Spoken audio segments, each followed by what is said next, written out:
Okay, so today an episode in my sausage series. This is a little unusual. Cotechino, it's an unusual variety of Italian sausage. It's unique to the Emilia-Romagna, basically the Emilia part of the Emilia-Romagna region. And you see about it, what's going to be unusual is the particular combination of spices, and you're going to go, wait, that doesn't sound like Italian sausage. Also, there's another thing. This was considered poor food in that region for a long time because it was traditionally contained pork rind, as a kind of a stretcher to it.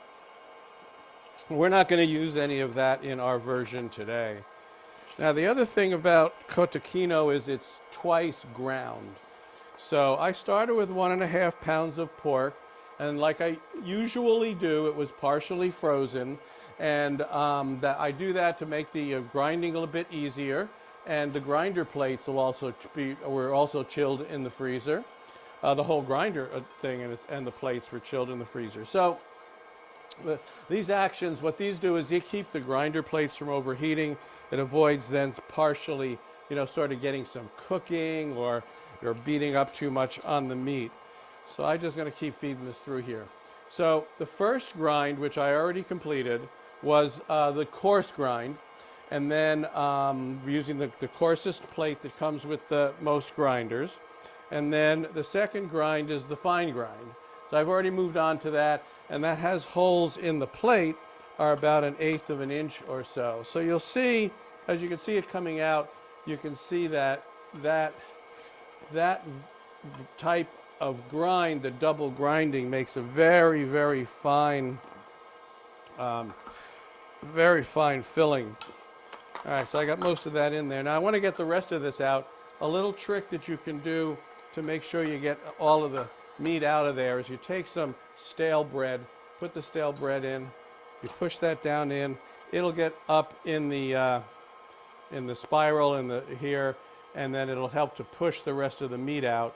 And then you can see when it gets to the point where you start to see little bits of bread color, you can say, okay, I'm done.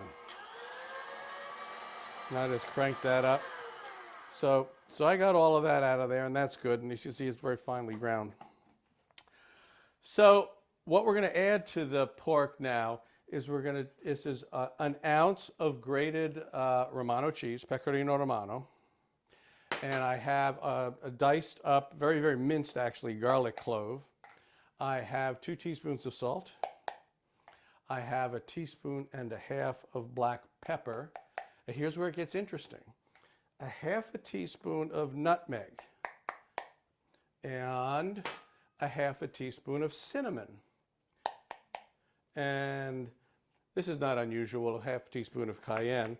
But then I also have 1/4 teaspoon of ground clove. So as you can see, this is really not your typical Italian sausage.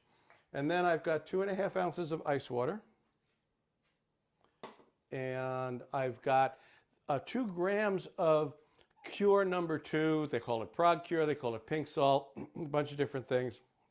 It's a bit of a preservative, and it will help this to just give it a nice color and a nice texture. All right. You could also, if you use that Prague cure, you can actually hang this overnight before stuffing it. I don't necessarily do that. I'll just put it in the fridge. That is something, though, that I never stuff a sausage the day that I make the filling, because you want to have an opportunity for the flavors to all blend together. And you can see I got this nice, very, very finely ground sausage. So this is going to go in the fridge. It's going to sit there overnight, and tomorrow we will have a stuffing party.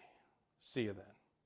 Okay, we're back and we're ready to stuff Cotechino.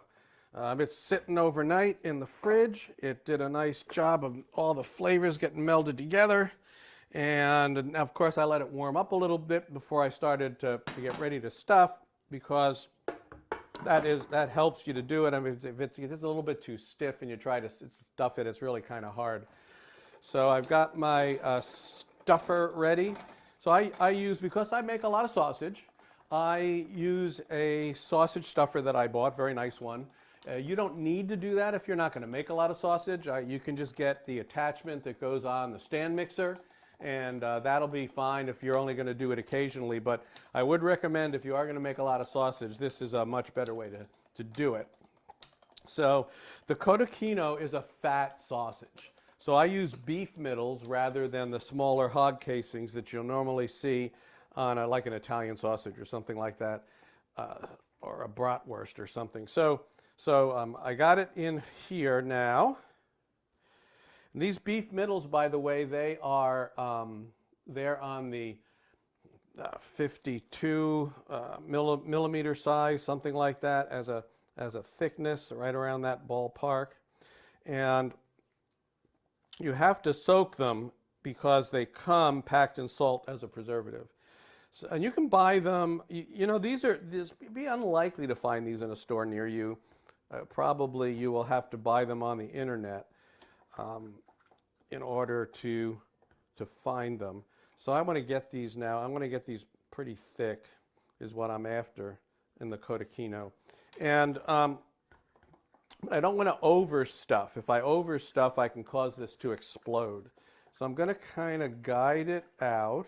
You'll see that it's a bit thicker than a normal sort of a sausage that you might get. And I can probably make this a little thicker. I just want to make sure I get it not too overstuffed. So here we go. That's pretty good. And so now what I'm going to do is I'm going to kind of squeeze a little more to get it a little thicker, but also separating it into individual Cotechinos. So I'll make about 3 out of this batch of 1.5 pounds. So each one's going to be about 1 pound.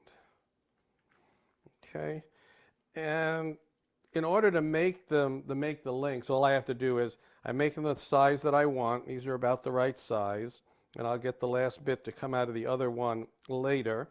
But in order to make the links, I'm just going to do this, right? So now I've got separate links, and I'll finish feeding this through and tie it off, and then we'll have those Cotechinos. So the final thing I need to do is to prick them, and I have a little pricker here. And the idea is I want to do that so that they don't explode later. So you just kind of do that. Don't use a fork. The tines are too big in a fork. So you're going to go ahead and do that all the way around, and that will be it. And what's going to happen is in a future episode, I'm going to show you a traditional way that these are served in Italy. So I'll see you in another episode.